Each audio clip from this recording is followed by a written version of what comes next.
What's the purpose of business? What's the purpose of government? And has 20 years of higher education spending led to better student performance? I'm Dominic Pino, Thomas L. Rhodes Journalism Fellow and Economics Editor at National Review, and we'll look through those questions on this episode of Econception.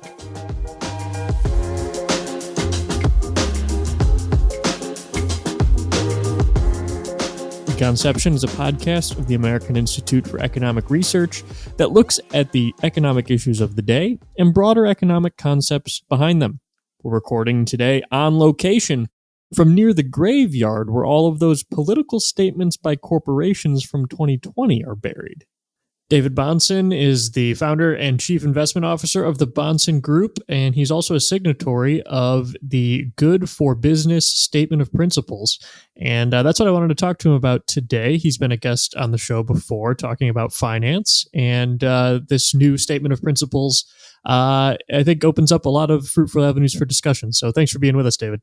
Well, Dominic, thanks for having me. Wonderful to be with you.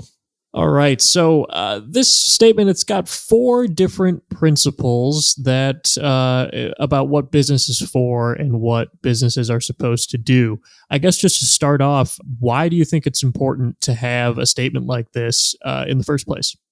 Well, first of all, it's sort of a responsive statement. I mean, in a sense, as affirmative as we desire it to be, what's made it necessary is having to respond to statements that have existed that I think are counterproductive to what has been a long entrenched understanding of what the purpose of business is. And so if we really want to understand what it is our side of this issue is responding to, it's the efforts of the Business Roundtable of a number of years ago to redefine fiduciary duty. And out of that effort, the way in which the ESG movement and DEI movements, both themselves, I think, to some degree, byproducts of critical theory, decided to undermine and sort of hijack the intentions of enterprise as has been commonly understood, not only in the conservative movement, but in just the American experiment. And what were those changes that were made by the Business Roundtable back in 2019? Fundamentally, to redefine the primary duty of care that a business has to be from something that is specific and objective and clearly, demonstrably true, that a business has this obligation to the owners of the business to include everything and everyone under the sun, including pets. Effectively, stakeholders being defined as not just shareholders, employees, those with economic skin in the game and the risk and reward of a business and its endeavor, but including the community around it and the planet. This sort of vague definition that I'm giving now is a verbatim encapsulation of what Business Roundtable did. And the vagueness was the point, Dominic. They when you don't have anyone in particular you respond to, then you don't have anyone you respond to. And that enables you to fully redefine, and I think disingenuously redefine, the purpose of business to a given agenda. And that was really what the 2019 effort helped enable, was that if you are going to say a business exists to serve all of these other stakeholders, then you can get in line for a piece of that duty of care. And by get in line, I mean the ESG movement, the DEI movement, the HR departments, the politically correct elements of woke progressivism that essentially hijacked corporate America for a few years. And so now we've got this new statement. It's called Good for Business. It's new this year. You're one of the first signatures on it. And the first principle it has is we affirm that the proper purpose of business is to advance human flourishing by creating economic value through excellence in the provision of goods and services. Now that that, sort of to be devil's advocate here, that sounds kind of boring, right? You're basically saying business's job is to sell stuff, that helps people. Why does that need to be said? That sounds very straightforward. It shouldn't need to be said. It needed to be said because someone else had unsaid it. And that's what the Business Roundtable's counterproductive effort was. They unsaid what we all intuitively know to be true. It's funny, you can imagine that I have some fingerprints on the drafting of that particular statement. Production goods and services meet the needs of humanity, all towards the aim of driving human flourishing, are the things I live my life most devoted to. Okay. Well, I don't think there's anything boring about it at all, but I think what you mean by boring is that it's obvious that it really shouldn't need to be said. I will say this. I don't think it's merely the selling of those goods and services, the producing of the goods and services in business, which obviously results in selling. Sometimes you will produce things that don't sell well, and you drive human flourishing from that experiment, from that endeavor, the trial and error that goes into business. All of this serves the stakeholders Business Roundtable say they care about. That there are employees being hired, vendors, suppliers, investors, lenders. There's an ecosystem involved in the production of goods and services. And sometimes there's failures and sometimes there's successes. The issue is who has skin in the game of those failures? Because the answer to that has to determine who's going to have skin in the game of the successes. Those are the owners of the business, the equity holders. And so by getting away from a shareholder focus that is there to then drive the risk and reward process that produces goods and services that meet the needs of others, therefore advancing this cause of human flourishing, when you take that back, you've undermined the cause of human flourishing. That's the reason it has to be continually said, is that there's no other alternative but to drive human flourishing with production of goods and services, or to hurt human flourishing by not producing goods and services. And that leads right to principle 2 of the statement, which says that we affirm that the boards of directors and managers of traditional for-profit corporations, whether publicly traded or privately held, are principally accountable to their shareholders, who are the owners, whose goals that they pursue and whose resources that they steward. Again, devil's advocate again, David, that sounds like that crazy Milton Friedman stuff that ruined America in the 1980s. How in the world could you possibly want to go back to that idea? To the idea of the owners of a business selecting a board that hires management to run a business.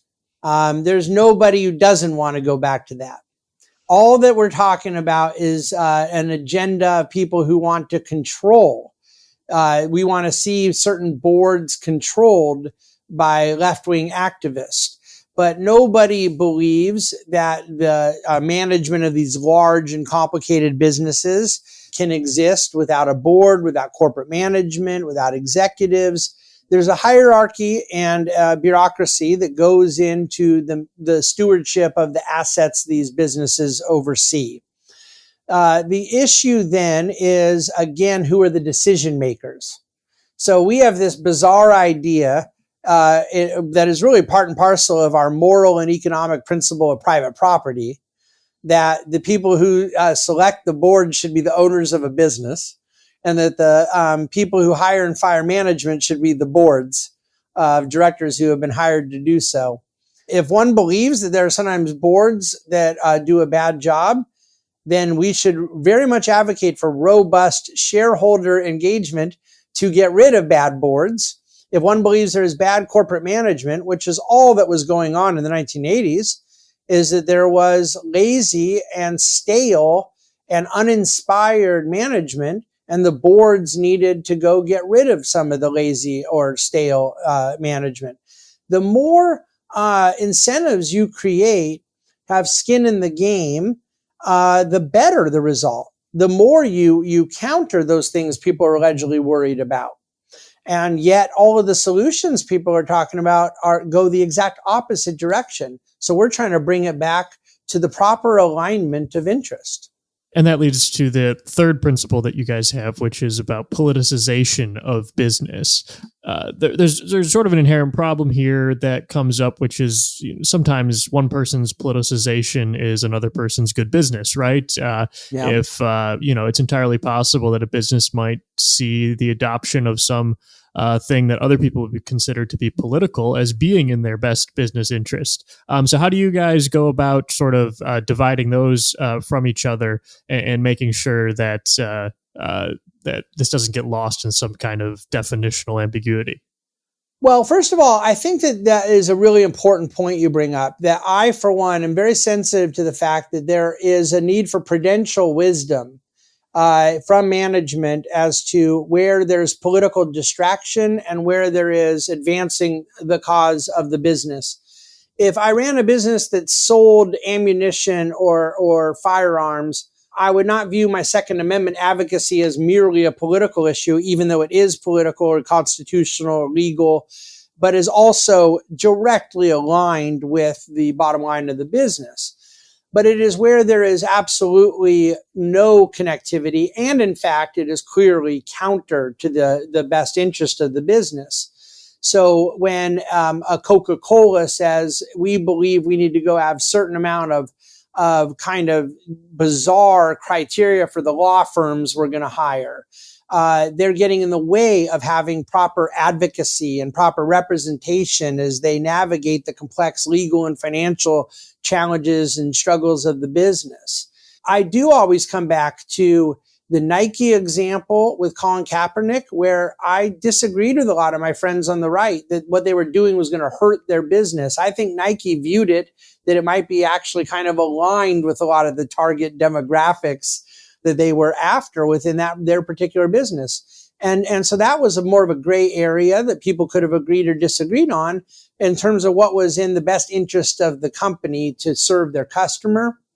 But then Anheuser-Busch famously now has done something for business schools for generations to cover, where no one in their right mind could have thought that American beer company that served the sort of target market it served from a consumer standpoint would be well served by catering to the transgender community. So there are just cases that are kind of black and white obvious, and there are cases that do require more wisdom from the management suite. And that final principle I really like because what you guys say is we embrace a positive role for business to advance justice, civil liberties, and public welfare, which if you just stopped there sounds like politicization. But then you say by conducting its business well, i.e. by fulfilling its proper purpose and not by politicizing its business. Can you talk more about the role in justice that businesses have in their everyday conduct? Right. There is a sense in which justice is the duty of all people, that we are all called to do justice, to act justly, and that business helps to facilitate that in trade and commerce. And we certainly want and are calling all companies to perform justice with wages, with contractual fidelity, living up to what they have agreed, with trying to serve customers the best they can and do right by their customers. And the virtuous cycle of free enterprise is such that when you do this well, you create a virtuous cycle that makes you a more desirable place to work, a more desirable place to shop, a more desirable place to do business with, etc. So we are overwhelmingly in favor of all of those things. Here is an issue that I think might be important to understand.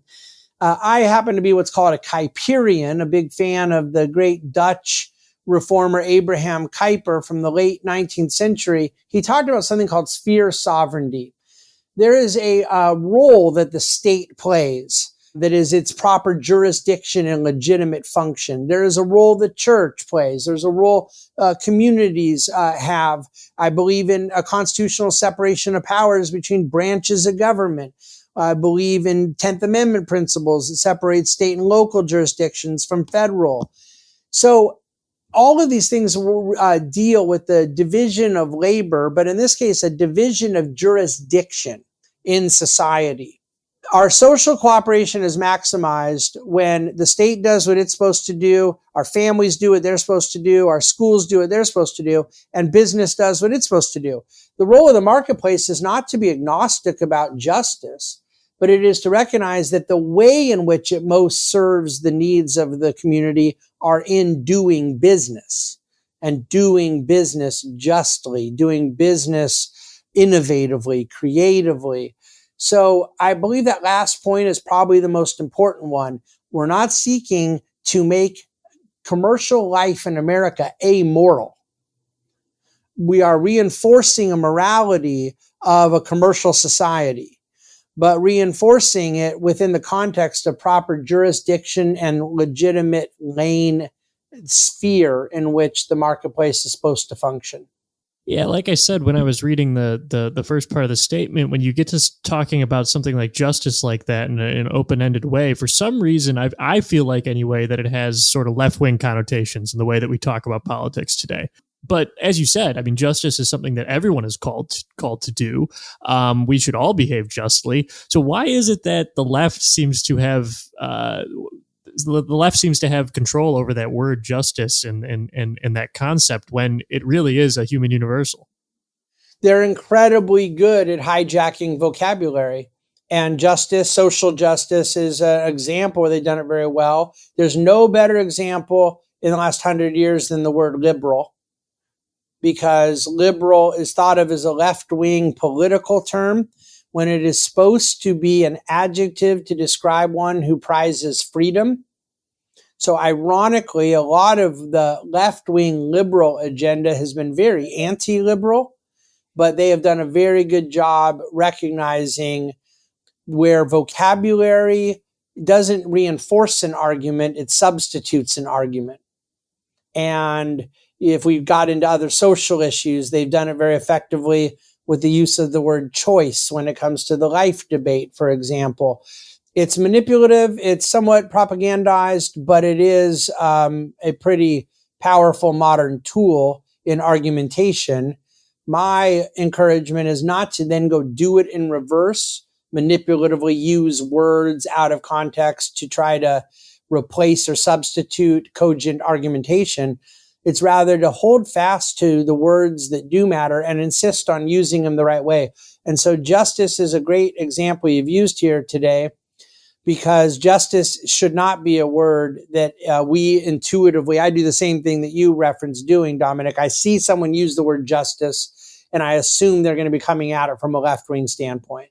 And justice properly used is a word that is entirely conservative, consistent with the conservative ideal. So we got these 4 points in this statement. You signed it. Many other CEOs have signed it as well. We've got one of the former secretaries of labor who has signed it. What does it look like for a company to follow these principles? How can we tell that a company is living up to these expectations and that they aren't acting outside of their proper role?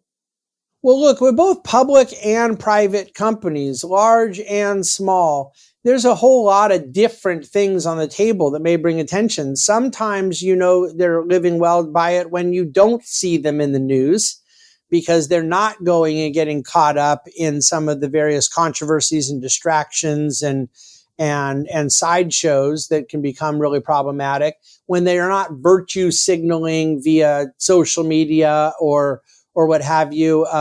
What was so common post 2020, and it lasted a couple of years, the way you knew companies were misbehaving is they were telling you we're misbehaving.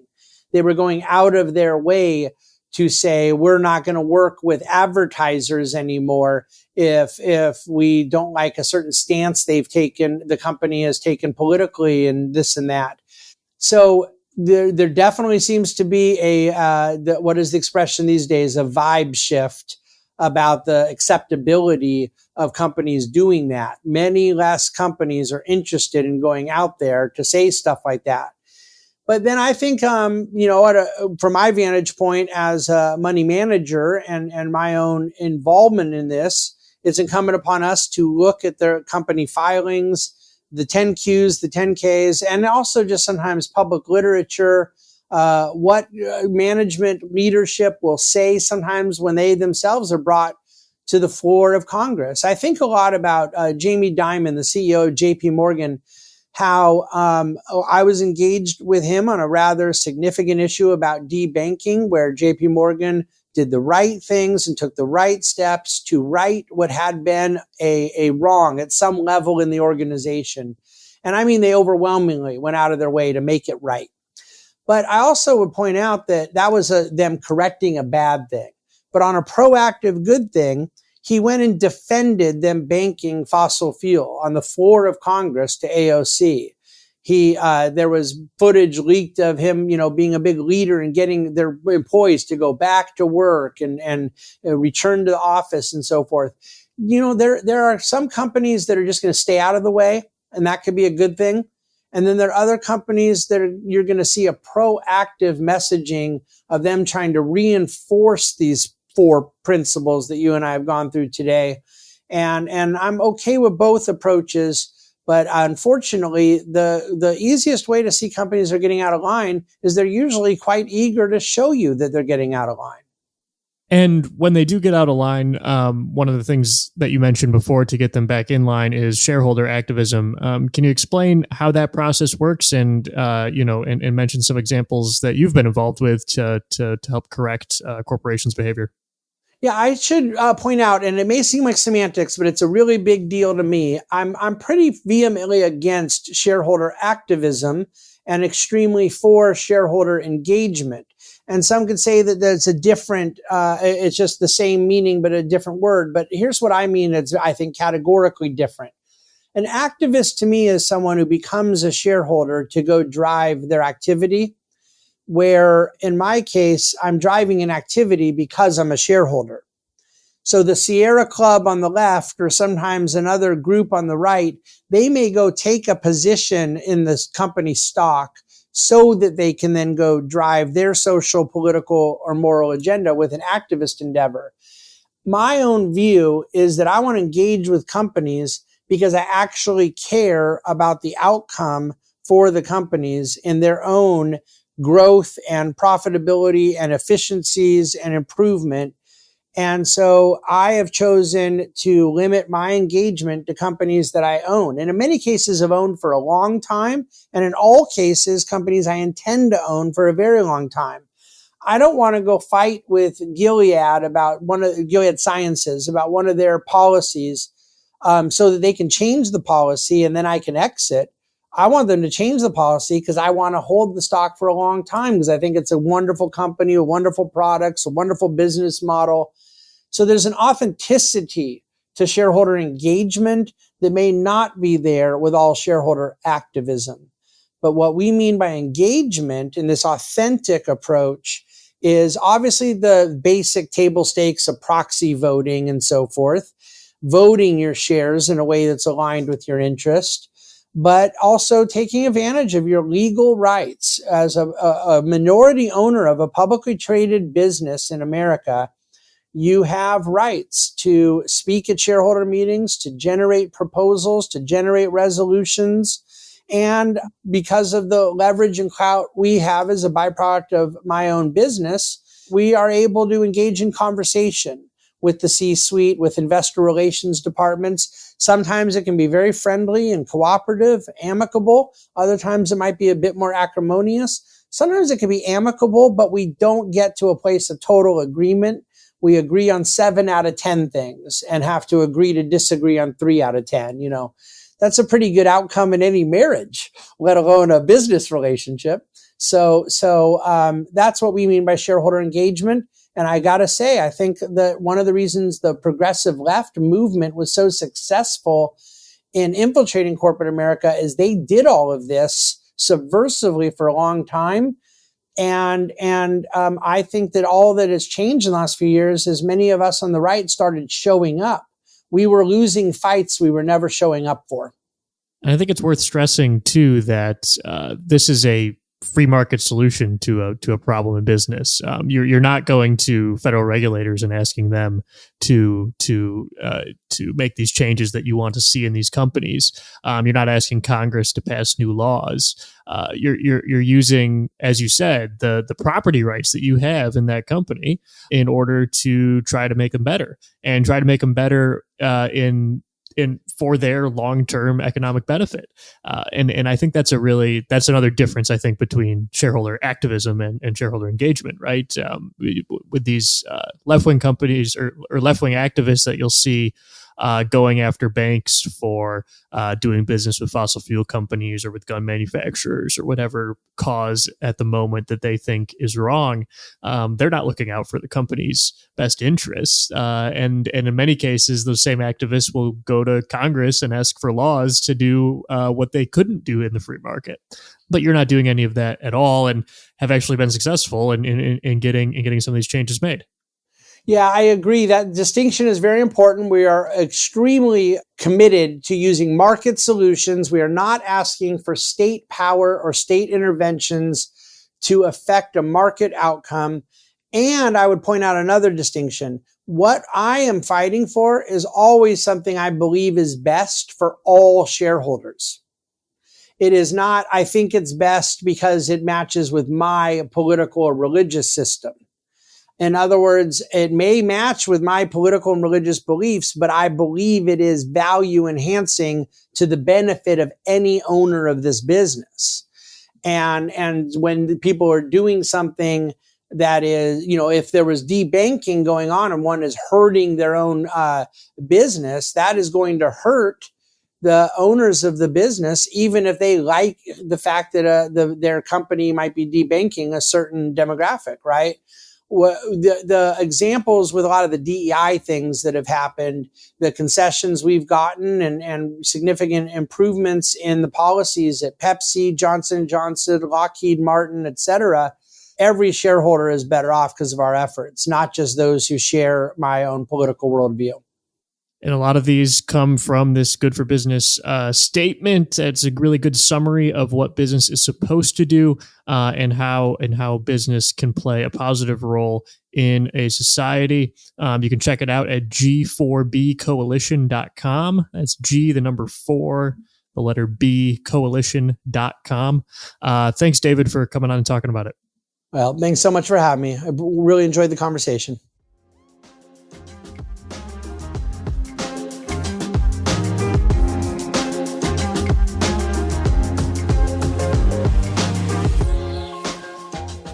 So that was a really fun conversation with David about what the purpose of business is. But I want to follow it up with a conversation about what the purpose of government is.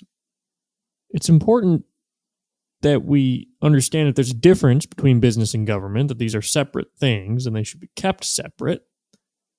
There's a school of thought that's quite popular in Europe that's called corporatism. Despite its name, corporatism does not mean like government by corporations or something like that. It means treating the government, business, and labor as 3 sort of blobs that should all cooperate with each other in order for government to be good. That's not a good idea. It resembles the economic theory of fascism, especially as it was practiced in Italy under Mussolini. And even in places where it wasn't fascist, corporatism has led to big government, concentrated power of of large corporations, and of large and powerful labor unions, which then get enormous say over how citizens can live their lives.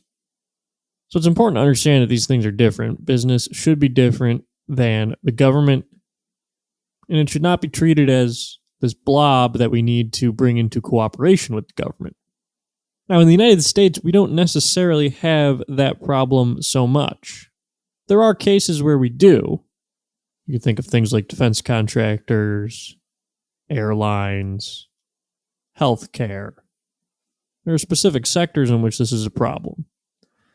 But you have a hard time finding people in the United States that want corporatism for the whole country.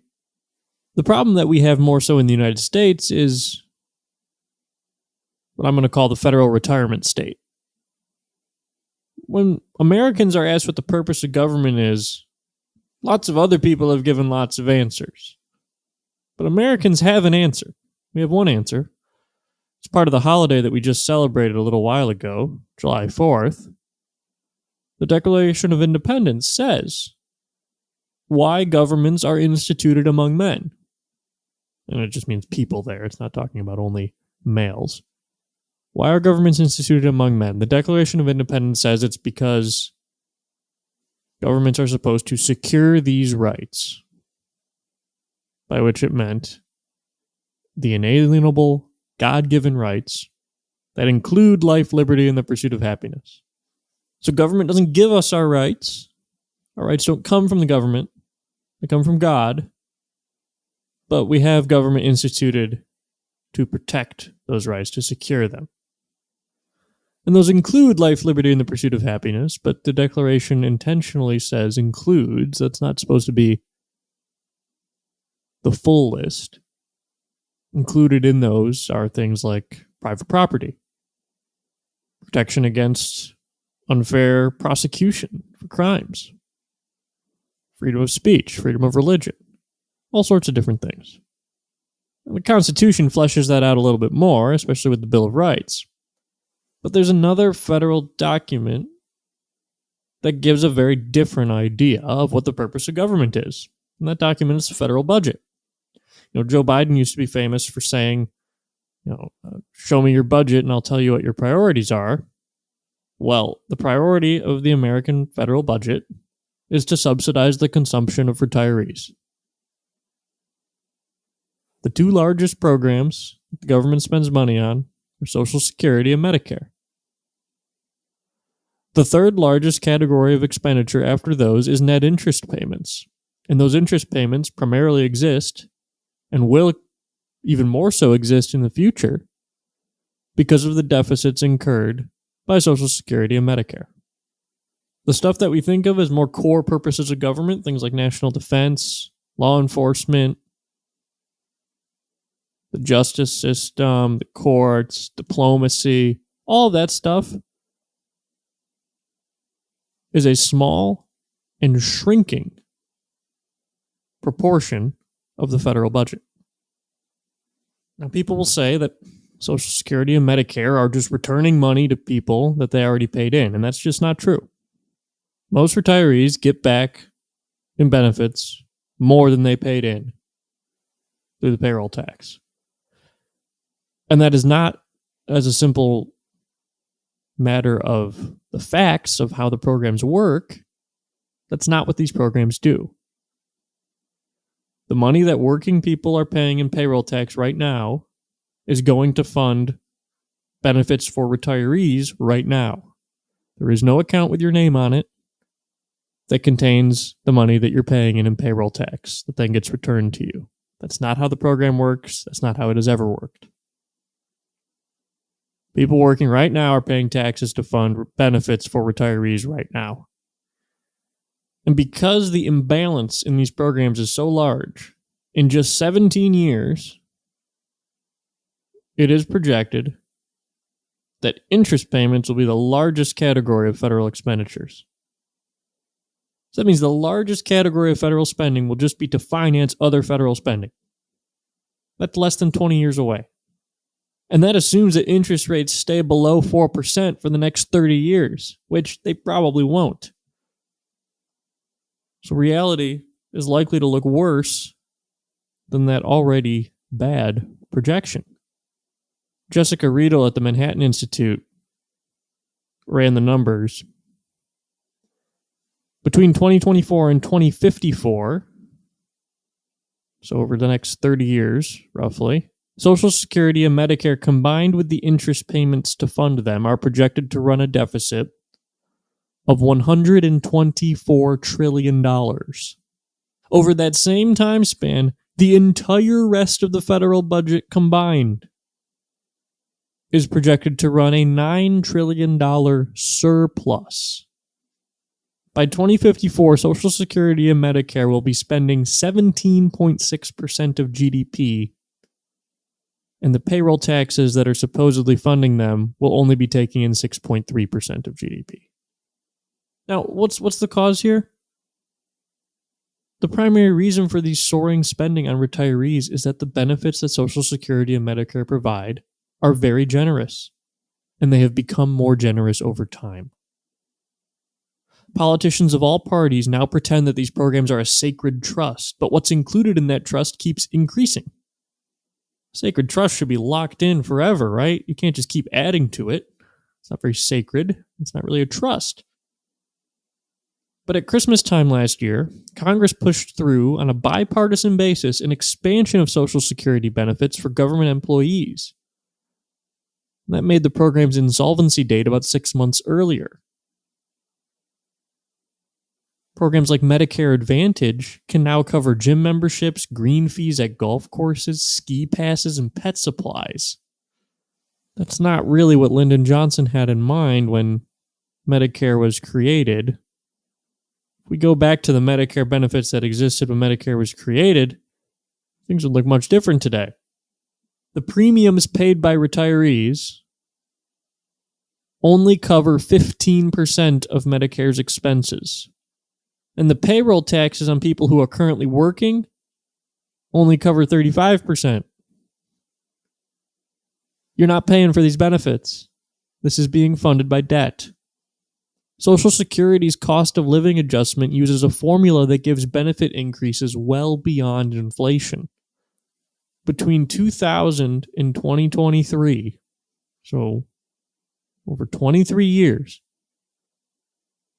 the average monthly retiree's benefit from Social Security increased by 39% in real terms.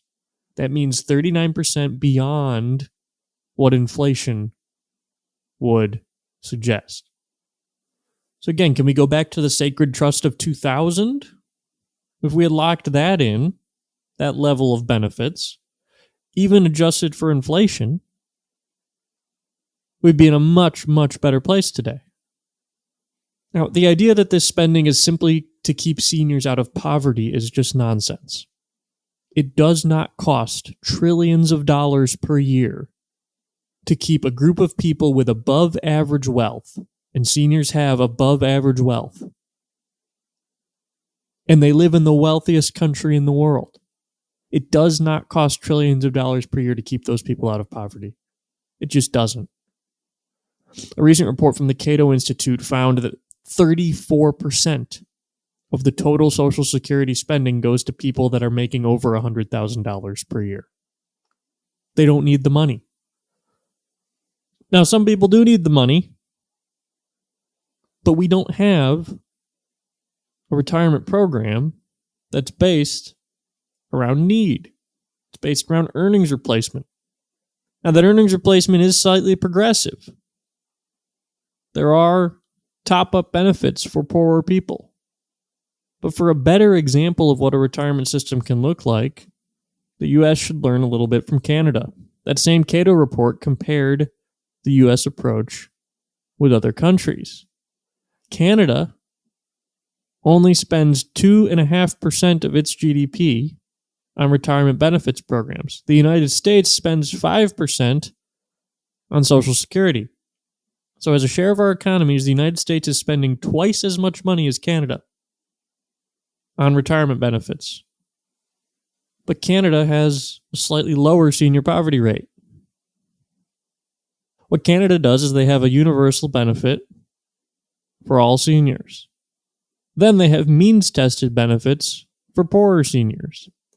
And then they have universal savings accounts and a semi-privatized pension plan system that people can choose to participate in a tax-advantaged way. It allows people to much more personalize their retirement savings for their individual needs, and it's a whole lot more financially sustainable. Now, Canada had a fiscal crisis in the 1990s, and they reformed these programs to make them more sustainable. The United States is headed for a fiscal crisis if it doesn't do anything before then. But the U.S. shouldn't have to wait for a crisis to happen. We have that Declaration of Independence, which says what government is for. It's to secure our rights. It's not to subsidize the consumption of retirees. But no politicians and no voters, hardly, it seems, want to return to those principles. We'd be much better off if we did. At the state government level, there's another version of runaway government spending, and that's on K-12 education. It's almost impossible to talk about K-12 education without someone shouting at you that public schools are underfunded. Part of this is because of very effective political advocacy by teachers' unions. The best example of this comes from the state of New York. New York spends the most of any state per student on education for K-12. New York teachers also have the highest average salary of any state. To give you an idea of what this looks like, in 2021, New York teachers had an average salary of $87,738. Let's round that up to $88,000, all right? And then, on top of that, New York spends, well, not on top of that, it includes that, but New York spends $26,571 per pupil. Again, that's the highest of any state. Both of those numbers are the highest of any state. So think about what that actually means, all right? Let's multiply that out. In a class of 25 students, the state of New York is spending $664,275 on a class of 25 students. The teacher is getting $87,738 of that. That leaves over $575,000 left over. Where is that going? Again, you can have the highest paid teachers and the highest level of spending. Where in the world is all of that money going? Can a classroom with the highest paid teachers in the country and over $500,000 in funding going to things other than the teacher really be said to be underfunded? And yet if you go to the website of the New York Teachers Union, you can find all sorts of stuff about them talking about how they're underfunded. There is simply no amount of money that will ever satisfy teachers' unions. And yet politicians consistently listen to them. And by the way, this is not a purely red state, blue state thing. There are lots of red states, lots of states governed by Republicans that have significantly increased their per pupil spending on K-12 education in ways that teachers' unions would support. There's a new report out by Matthew Ladner for the Heritage Foundation.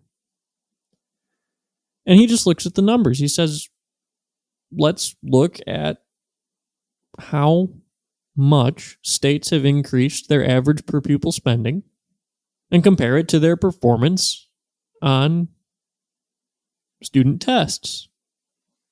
The results are absolutely crazy. The average state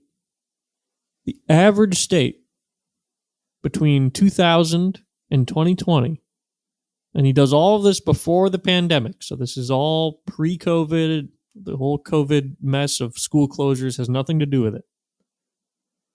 From 2000 to 2020, the average state increased per pupil K-12 spending by 37%, adjusted for inflation. So again, this isn't because of population increase, because it's per student. And this isn't because of inflation. This is an increase of 37% in real terms per student. That's a big increase, but that's just the average. Some states did a lot more. Vermont was the number one. It increased per pupil spending by 100%. So in real terms, they doubled their per student spending between 2000 and 2020. And yet, despite all of that money, Vermont students, on average, did 1.4 percentage points worse on math, reading, and science exams over roughly that same time period. They doubled student spending and got worse results. Now, the state with the lowest increase was Idaho.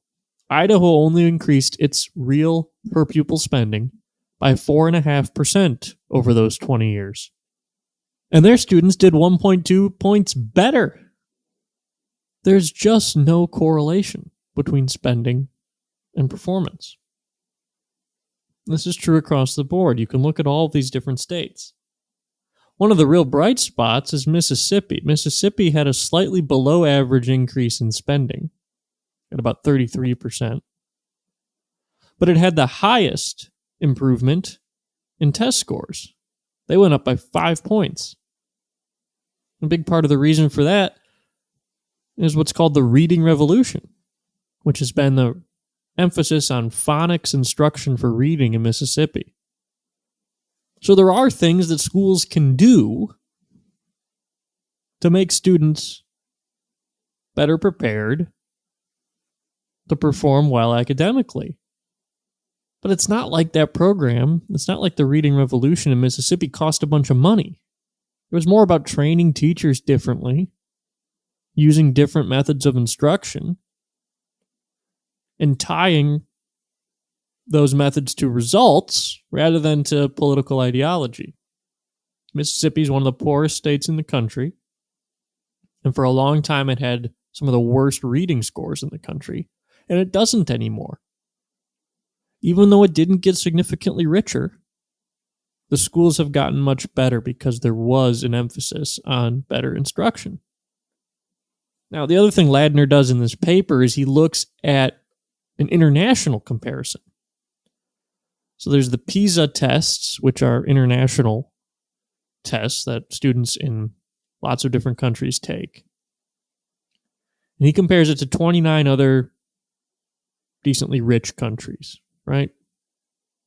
The U.S. is one of the highest spending countries per student, and yet it has the second lowest math scores on the PISA test. So it's long past time to stop pretending that education spending has anything to do with student performance. That means that state governments need to be more willing to stand up to teachers' unions and say no to their endless demands for greater spending. The past 20 years have been an experiment to see whether enormous spending increases would improve student performance, and the results show that they haven't. So just like the federal government needs to get retirement spending under control, state governments need to get their education spending under control too. Now it's time for the paper of the episode. But before that, if you've enjoyed this episode, please subscribe and leave us a positive review wherever you get your podcasts. It helps us to know that you enjoy the show, and it makes the show more visible for others to start listening as well. From the quarterly review of the Federal Reserve Bank of Minneapolis in spring 1979 by Robert Lucas and Thomas Sargent, After Keynesian Macroeconomics. So this paper is sort of a triumphant paper by Lucas and Sargent, two great economists. And it's triumphant because it was very fashionable in the middle part of the 20th century to say that Keynesianism just was economics. They were right about everything. Governments listened to them and did their policies. And for a little while, it seemed like it was working. But then there was inflation problems across the developed world in the 60s and the 70s. Keynesian stabilization policies didn't work to fix them. And by 1979, Lucas and Sargent could say, as they do in this paper, these predictions were wildly incorrect, and the doctrine on which they are based is fundamentally flawed, and that those are now simple matters of fact involving no novelties in economic theory. The task now facing contemporary students of the business cycle is to sort through the wreckage, determining which features of that remarkable intellectual event called the Keynesian Revolution can be salvaged and put to good use, and which others must be discarded. So what Lucas and Sargent are doing in this paper is really good macroeconomics. This is how it should be done. To understand that there were contributions made by people before you, that the people before you were not idiots. They were looking at things and they had reasonable interpretations of them. But then we compare those against the results of what happens. And based on that, we formulate new ideas and new theories to build on the understanding that we've gained. And so Lucas and Sargent were two of the guys doing this in the late 70s and into the 80s. And it's a great example of how economics can build on itself, and we can learn from the successes and the failures of the past. So the paper is called After Keynesian Macroeconomics by Lucas and Sargent. Read it. That's all for today. Remember, the economy is complicated and nobody has all the answers, but markets work.